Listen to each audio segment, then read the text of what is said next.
What do diamond necklaces, art studios, locks, and duels have in common? Sounds like another episode of Bridgerton.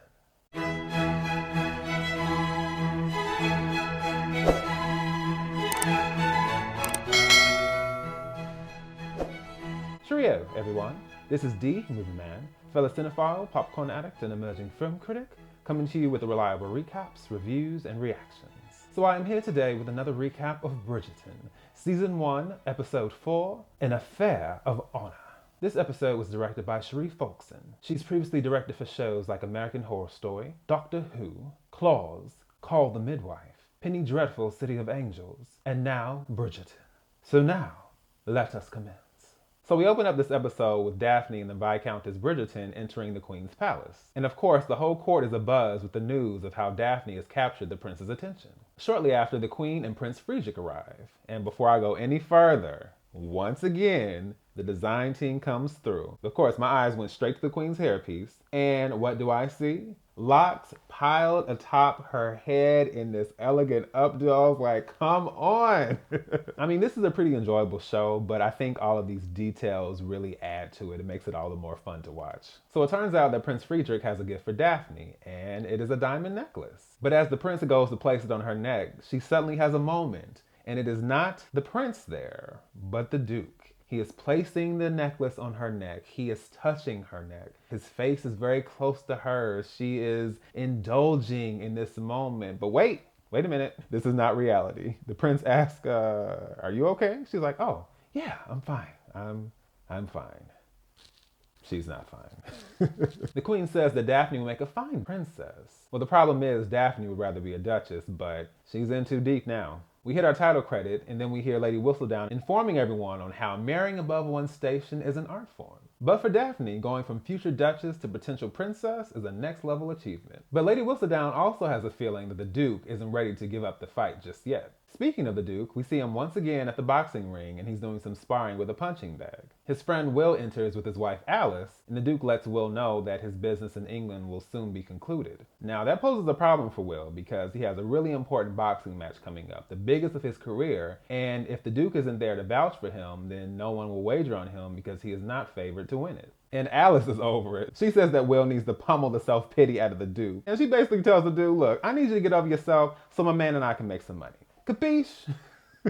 Alice is no joke, man. Elsewhere, Marina is basically being put on the market by Lady Featherington. She's being observed by a man named Lord Rutledge. He's kind of uncertain on Marina, but he figures, hey, we'll try things out at the Trowbridge ball and we'll see how you act around company. He then leaves, and Marina just wants to know why Lady Featherington insists on marrying her off to this old man, especially because she has all these young suitors that have been calling on her. Well, the issue is that the courting process could take weeks and even months, and that is time that Marina does not have. Plus, Lord Rutledge is in need of an heir, and he will not question the paternity. So right now, it's the most ideal situation for her. But obviously, Marina doesn't see it that way, and she storms out of the room. A caller named Albius arrives, and surprise, surprise, he is not there to call on Marina, but instead, Philippa. Apparently, things are looking up for at least one woman in the Featherington household. We see Eloise and Penelope out and about, and Eloise is still very much over Daphne and this whole hoopla over her prospects. And part of this is because she knows as soon as Daphne's situation is resolved, then she'll be next in line. And we already know how Eloise feels about marriage. She even mentions how she admires Lady Whistledown because she's able to fool hundreds upon hundreds of people while taking their money with no consequences. And that only adds to her desire to eventually uncover Lady Whistledown's identity. Later, we see Will's big match taking place, and all the usual suspects are in attendance. Anthony enters in with Daphne shortly before handing her off to the prince. The prince is actually surprised that Daphne has chosen to accompany him because most women in their delicate sensibilities don't mesh well with the brutality of these fights. And Daphne's like, look, I have sisters. Ain't nothing delicate or mild about that. Then Daphne catches a glimpse of the Duke, and we know that the Duke is there to vouch for Will in the match. He also looks over at Daphne, and the two of them are just stealing glances back and forth as the other person isn't watching. But eventually, their eyes lock, and we can see that that good old chemistry is still there. So the boxing match commences, and what complicates this match is that the opposition, Gillespie, is sponsored by the prince, while Will, of course, is sponsored by the Duke. How fitting.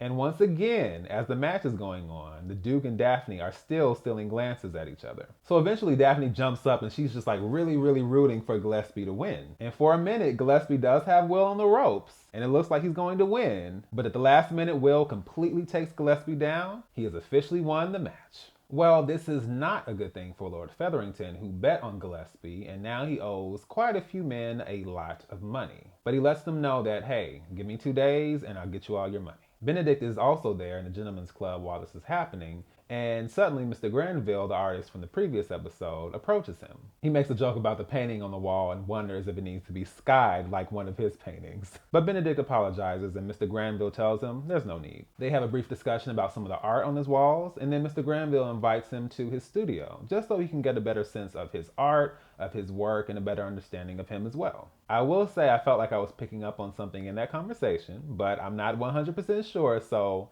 we'll put that on the back burner for now. Also in the room, we see Anthony and the Duke. Anthony realizes now that the Duke is leaving that his intentions for Daphne were honorable after all. But as they're talking, the prince suddenly walks up, and there is a very important matter that he wants to discuss with Anthony, and they step away to talk as the Duke stares in irritation. Over at the Bridgerton estate, Anthony comes rushing in and he lets everyone know that the prince has asked for permission to propose. But Anthony does let Daphne know that the decision is up to her and that he will support her either way, which is good to hear. But as we know, Daphne is very conflicted. The good thing is she doesn't have to give an answer now, but eventually she'll have to, and then what? The Viscountess steps into Daphne's room, and we can see from her conversation that she is really hoping that Daphne and the Duke work things out. But she doesn't understand how things have shifted so quickly between the two of them. So Daphne decides, you know what, the jig is up. This has all been an elaborate ruse. This has all been a lie, and you should be happy. I have a prince. It all worked out.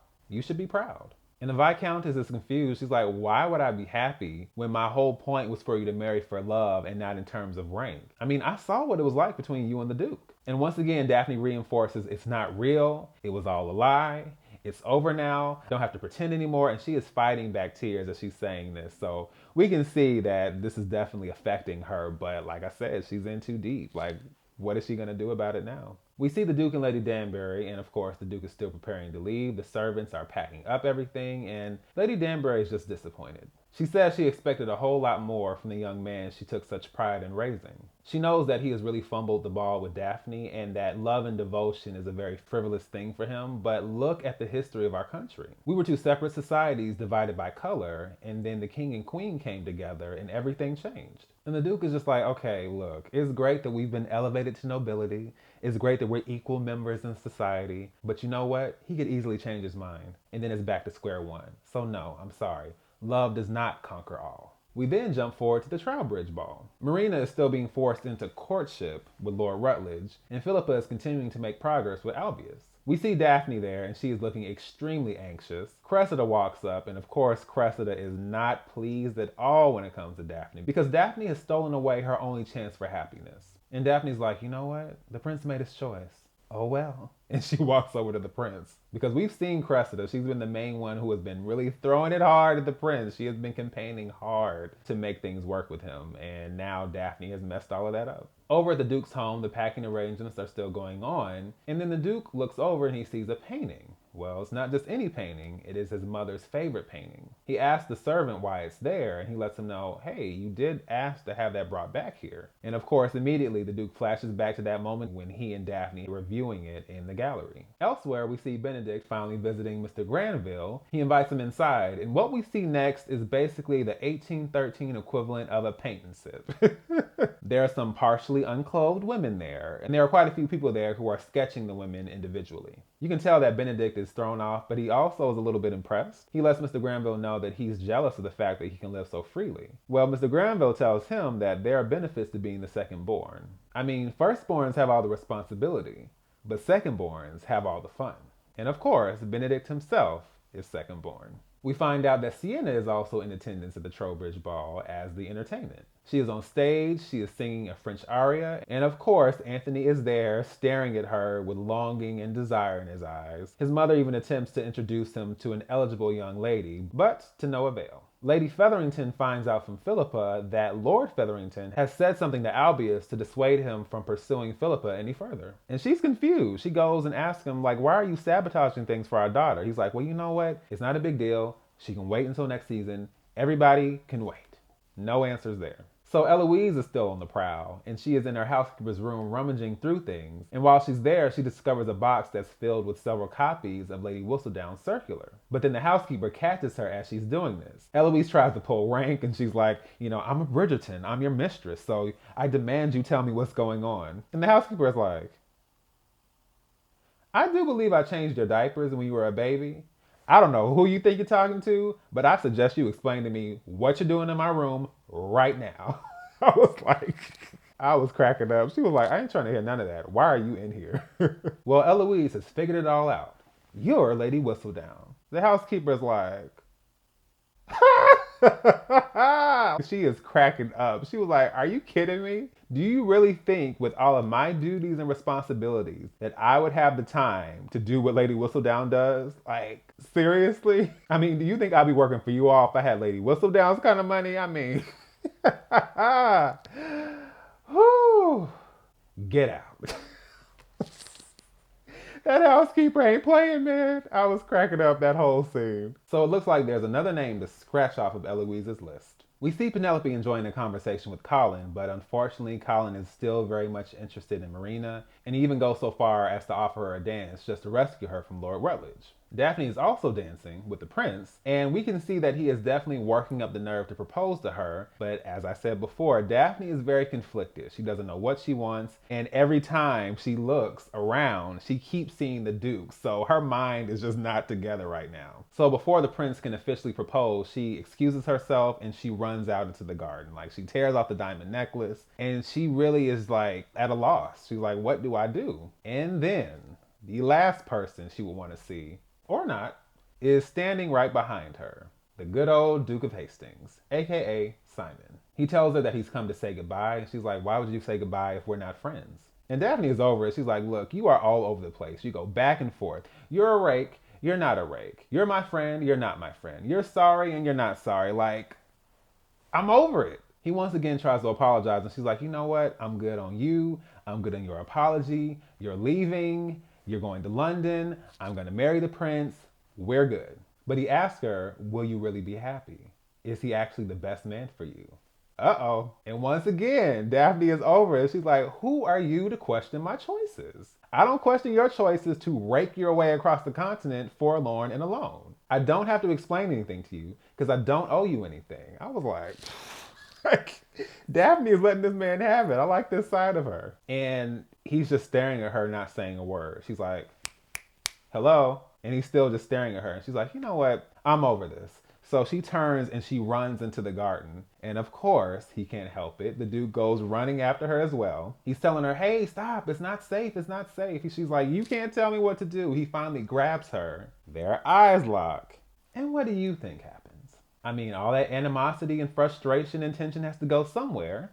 So they immediately start slobbing each other down. I mean, like, intense. Like, I mean, they are pawing on each other, breathing hard. I mean, they are in it. They are having a full-blown moment right now. In fact, they're so into the moment that they don't realize that a certain person is approaching. And I don't think there could have been a worse person to have approached at that specific moment, but alas. It is Anthony. Now, Anthony was just telling the Duke how honorable he thought his intentions were towards Daphne. So as soon as he realizes what's going on, he runs up and he punches the Duke, not once, but twice. I mean, like, he is mad. But that's not the end of it. Anthony lets the Duke know, you are going to marry my sister right now. That is the only solution to this. And once again, the Duke is like, I can't marry her. And Anthony's just like, so you can defile her innocence, but you won't marry her? Oh, no. So guess what? We're gonna have a duel. See you in the morning. And the Duke doesn't put up a fight. He says, okay, see you at the duel. And Daphne is realizing that the Duke would rather die than marry her.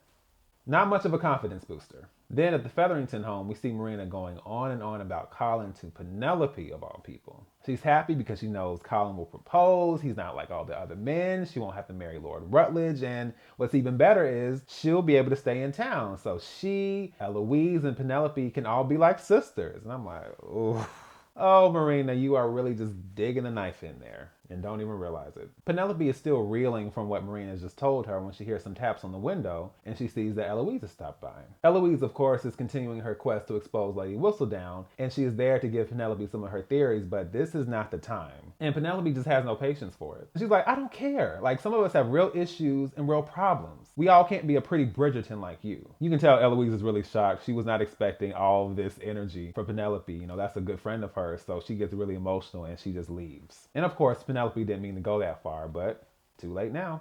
Anthony and Daphne arrive home, and once again, Daphne is trying to dissuade Anthony from going through with this, but he will not be dissuaded. Like, he is determined. Then Benedict arrives, and Anthony has a very serious talk with him. Look, whether I'm killed or the Duke is killed, all the titles and all the responsibility is going to fall to you. You're going to be in charge now. Afterwards, we see Anthony make his way to a place he knows very, very well, Sienna's home. Because he knows what's about to happen with the duel, he offers her the opportunity to run away with him to a place where all the rules and the pressures of society wouldn't be placed upon them. And she's about to reject him before he lets her know that he's about to duel. So of course that changes everything, and pretty soon they're back to business as usual. We see Lord Featherington arrive home. He goes up to his study, and surprise, Lady Featherington is there waiting for him. Once again, the jig is up, and Lady Featherington now knows Lord Featherington's secret. Massive debt, a gambling addiction, and an entire fortune diminished, including their daughter's dowries. I was like, are you kidding me? Like, I don't know. I don't know why that shocked me, but I was just like, your entire fortune? Wow. So this is why he was trying to dissuade Albius from marrying Philippa, because there's no dowry. And it's also why he has to take Marina in, and why he can't send her back, because he also owes to Mr. Thompson. So yeah, this is all just one big mess. And Lord Featherington's reaction? He burst into tears. I mean, like, heaving sobs. He is like having a whole breakdown. And Lady Featherington is like, she is so thrown off. He's like, I failed you. I failed our daughters. What do I do? And he collapses into her arms, and she is just like her face. I was dying. I mean, you can tell she was just like, what? Like, she just finds out all this stuff that just happened, and then she calls him on it, and now he's having a whole breakdown. She's like, what the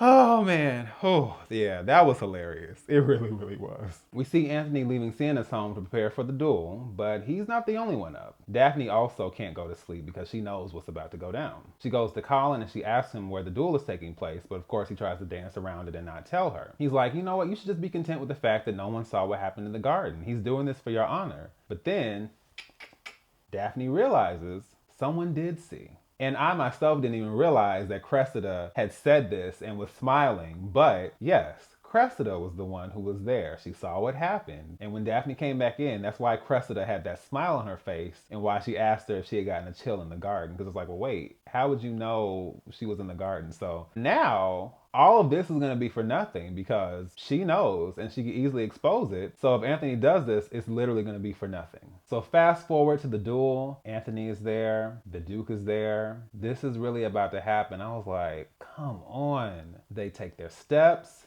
They're about to fire, but then the Duke puts his hand up, basically like, you can kill me. I was like, what?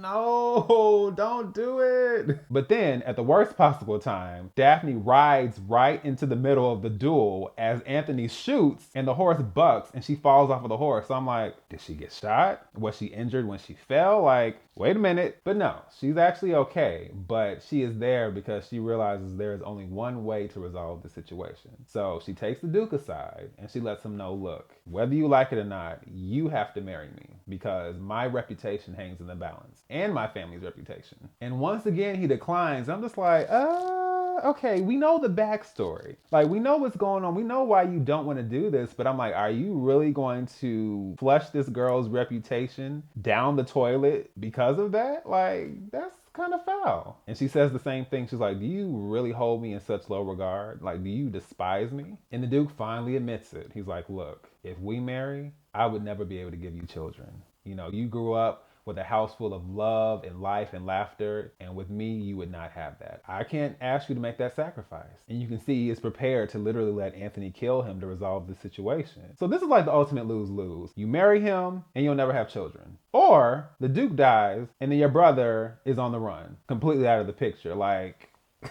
this sucks. And the Duke walks over so they can resume the duel. And Daphne's like, no need to resume the duel. Why? Because the Duke and I are to be married. Cut to black. Oh, man, like things have really amped up. And this is only the 4th episode. I was like, it's a lot going on with everyone now. And I think progressively as we've gone on, things have really like gotten interesting. So yeah, that closes out episode 4, An Affair of Honor. Cannot believe we still have 4 more episodes to go. Like, we have all this stuff with Daphne, with the Duke, with Anthony, with the Featheringtons. Like, oh, what's gonna happen? I'm really excited to find out. So, once again, this is D, Movie Man, signing off, and I'll see you at the movies.